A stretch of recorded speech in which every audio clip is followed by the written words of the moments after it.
gaazexaan faransaay namni tokko waa'ee nabiyyi keenya Muhammad bashannana dooyaatiif barreesse.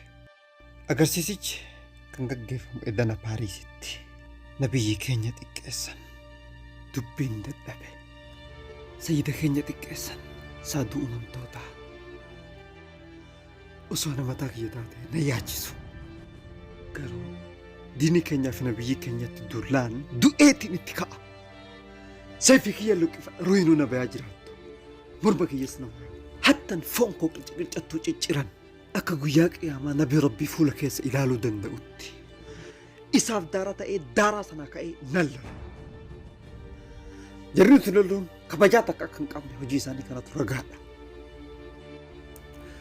Gonkumaa isaaniitti hin fakkaannu garuu qolachuu irraaf duuban deebinu. Ambasaaddara Faransaa ammaan tana waama. Akkuma isin jettan kabajamoo.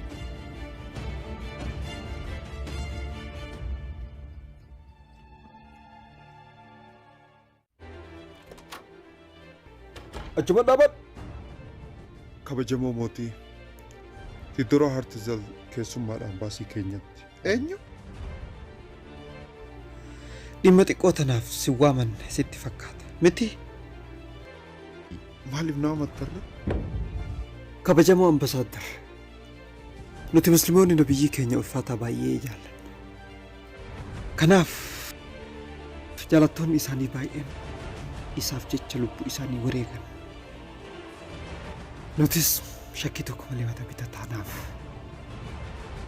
agarsiisa tokko dhiyeessuudhaaf qophii irra akka jirtan oduun nu qaqqabeera.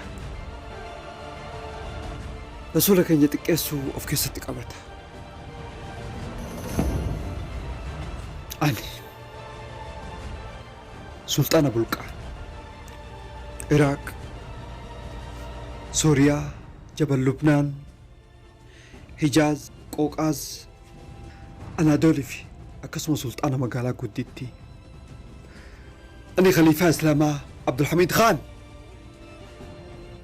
Agarsiisa san dhaabuu baattan ta'e taanaan addunyaa mataa keessan gubbatti diidan diiga.